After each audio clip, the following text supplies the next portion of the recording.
जो हम बोल रहे हैं आप पसंद नहीं आ रहा तो हम गोली मार देंगे तो मार दीजिए। ये बुज़दिलाना हरकत ये लोग करते रह रहे हैं, मुझे उससे कोई फर्क नहीं पड़ता, मगर ये नरेंद्र मोदी को एक्सपोज कर रहे हैं कि वो किस किस्म के लोगों को इनकरेज कर रहे हैं। मस्जिदें तोड़ी जा रही है मुसलमानों की, घर तोड़ा जा रहा है गोश्त के नाम पर। अरे सिक्योरिटी है हमारे पास। जब दिल्ली पुलिस हेडक्वार्टर सामने हमारा घर है और पुलिस का ऑफिसर आकर मुझसे बेबसी का इजहार करता है तो क्या करेंगे आप? दिल्ली पुलिस जो है वो जानती है कि कौन कर रहा है। एक शख्स है इंस्टाग्राम पर वीडियो बनाता है और घर बताता है हमारा, और उसकी डीपी आप देखिए, उसमें प्रधानमंत्री से फोटो लगी हुई है। हैदराबाद से चुने गए लोकसभा सांसद असदुद्दीन ओवैसी के दिल्ली स्थित घर पर हमले को लेकर लोकसभा स्पीकर ओम बिरला ने गहरी चिंता जताई है। स्पीकर बिरला ने ओवैसी के मुलाकात कर उनके साथ हुई इस घटना को लेकर कार्रवाई का आश्वासन दिया है।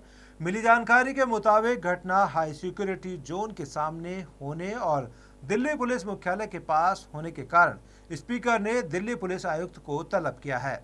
बता दें कि ओवैसी को संदेह है कि कट्टरपंथी दक्षिणपंथ से जुड़ा एक संगठित गिरोह इस मामले में सक्रिय है, जो उन्हें लगातार धमका रहा है।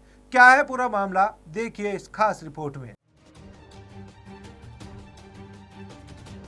बता दें कि गुरुवार यानी 27 जून की रात को AIMIM के मुखिया और हैदराबाद से सांसद असदुद्दीन ओवैसी ने दावा किया था कि उनके घर पर कुछ लोगों ने हमला किया है।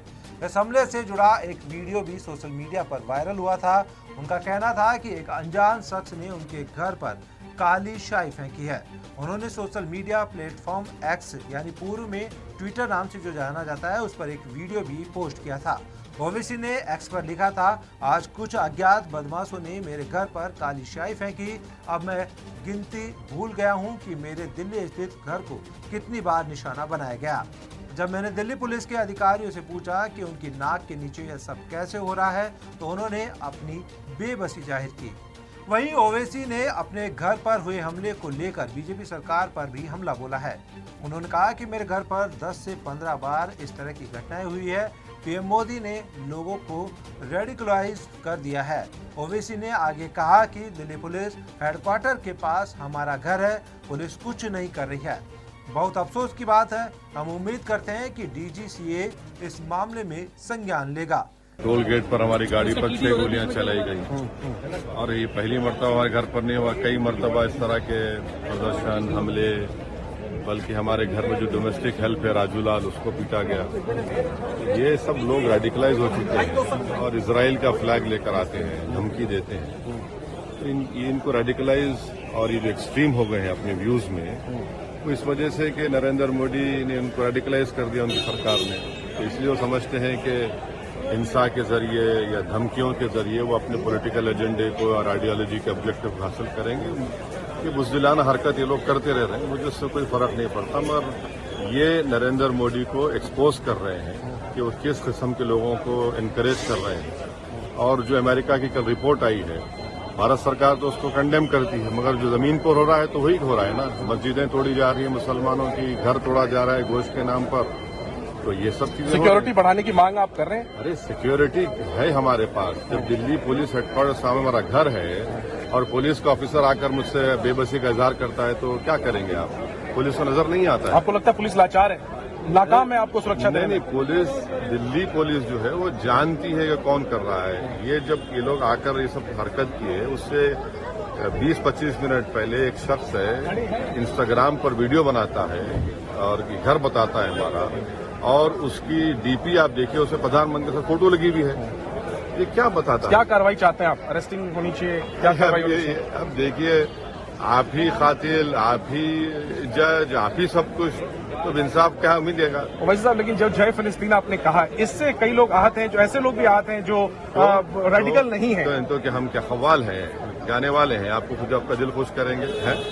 हम अपनी बात करेंगे। किस लिए आते हैं यहाँ पर? थाली बजाने के लिए आते हैं? दूसरे देश की जय क्यों लगनी चाहिए? छोड़िए ना, हम अंदर बोले, आपको क्यों बोलेंगे? आपका आप कायम है अपने अंदर जो बोले हैं वो बोले हैं।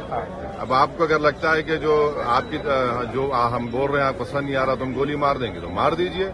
आपको बता दें कि हाल में लोकसभा स्पीकर चुने जाने के बाद ओम बिरला को बधाइयों का तांता लगा हुआ है। ऐसे में ओवैसी ने भी लोकसभा के स्पीकर दूसरी बार चुने जाने पर ओम बिरला को बधाई दी है।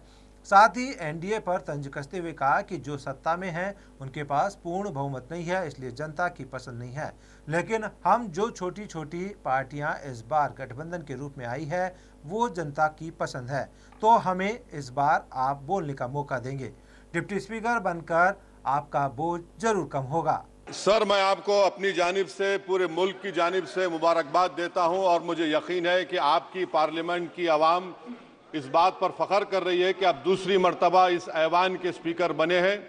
सर, आप इस हाउस के रिपोजिटरी है, कस्टोडियन है, मगर हकीकत यह है कि अक्सरियती जमात के पास नंबर है मगर उनके पास अक्सरियत की ताकत नहीं है। यहाँ अपोजिशन के पास अक्सरियत की आवाज़ भी है, तो इसीलिए मेरी आपसे गुजारिश है कि आप छोटी पार्टियों को मौका दीजिए और मुझे यकीन है कि आप 17वीं लोकसभा में जिस तरह शफकत का मुजाहरा मुझ पर किया, हम छोटी पार्टियों पर, मैं उस समुदाय से आता हूं जो इस ऐवान में सिर्फ 4% हैं, तो हमको आवाज़ उठाने की आवाज़ दीजिए। सर, आखिर में मुझे यकीन है कि आप वहां पर बैठे हैं तो यह ऐवान एक कीमती हीरे की तरह ना सिर्फ इस मुल्क की आवाम में, दुनिया में चमकेगा और आप के बोझ को यह सरकार कम करेगी डिप्टी स्पीकर बनाकर।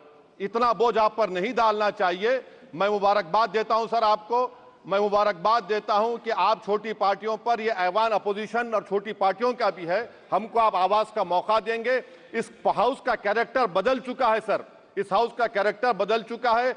अब बीजेपी स्टीम रोल नहीं कर पाएगी। हम आपसे मुबारकबाद देते हैं। शुक्रिया सर। हालांकि ओवैसी के मुताबिक उन पर कई बार हमलों के मामले सामने आए हैं, लेकिन क्या अब की बार ओवैसी के घर हुए हमले को लेकर सरकार की ओर से संज्ञान लिया जाएगा या मामले को फिर से दबा दिया जाएगा, ये तो आने वाला समय ही तय हो पाएगा।